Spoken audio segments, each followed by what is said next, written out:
সেদিন ফোনটা কে করেছিল বুঝতে পারলাম না, ভয়ে কলটা কেটে দিলাম। জিনিয়া ঠিক আছে? ওর বাড়িতে কোনো সমস্যা হয়নি তো? কোনোভাবে যোগাযোগ নেই, আর দেখা তো দূরের কথা। যাওয়ার আগে বলে গেছিল 1 সপ্তাহ দেখা হবে না। কি করি এই ভাবতে ভাবতে দিনগুলো কাটছিল আমার। আজ 10 দিন হয়ে গেল, তাও কোনো যোগাযোগ নেই ওর সাথে। ঠাকুরের কাছে প্রার্থনা করে আসি জিনিয়া যাতে ভালো থাকে।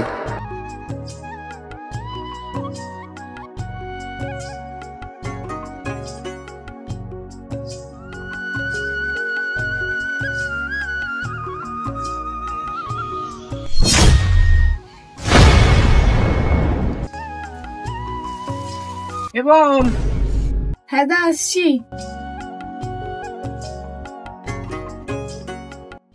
আজকে তোমাদের ওখানে ঘুরতে যাবো, এসো। আচ্ছা এসো, অনেক কথা আছে। বাই।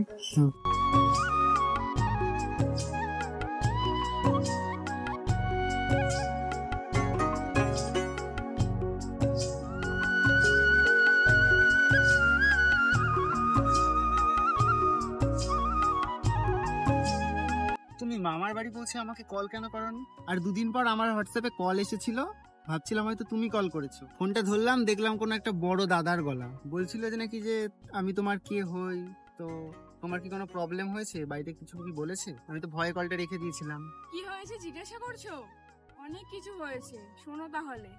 তোমার সাথে লাস্ট দেখা করে মামা বাড়ি চলে গেলাম, তার পরের দিন মেসেজ করেছে, নোটিফিকেশন এসছে, পাশে মামার ছেলে ছিল। তখন ভাইয়ের কাছ থেকে ফোনটা নিয়ে সব এসএমএস করেছে, এইসব কথা সব কল করে বাবাকে জানিয়েছে। কাকা কাকিমা সন্ধ্যাবেলায় অনেক বকেছে, বাবা ফোন দিতে বারণ করেছে, নেক্সট টাইম যেন এসব আর না শুনি তাই বলেছে। বুঝেছো? আর জলান্তে আসবো না, কলেজে যখন যাবো তখনই দেখা হবে। ঠিক আছে, এখন তাহলে আমি আসি, লেট হয়ে যাচ্ছে বাড়িতে, না হলে বকাবকি করবে। ঠিক আছে।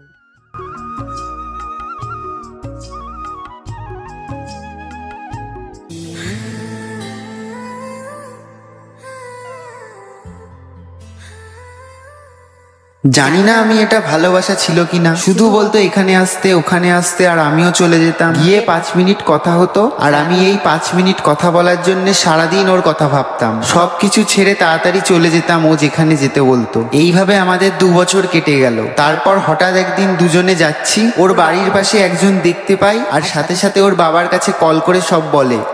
ওটা জিনিয়া না? আবার সমস্যাতে মিশছে, ওর বাবাকে ফোন করছি।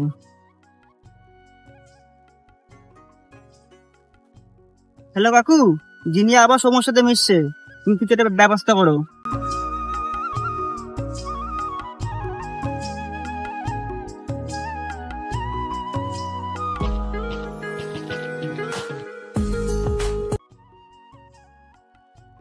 হ্যালো, আমি জিনিয়ার বাবা বলছি।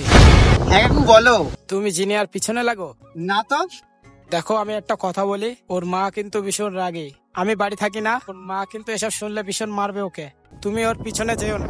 এখন তোমার আর ওর পড়াশোনা করার বয়স, তোমরা পড়াশোনা করো, এইসব ব্যাপার পরে ভেবে দেখা যাবে। আচ্ছা ঠিক আছে, আমি আর ওর পিছনে লাগবো না। ঠিক আছে।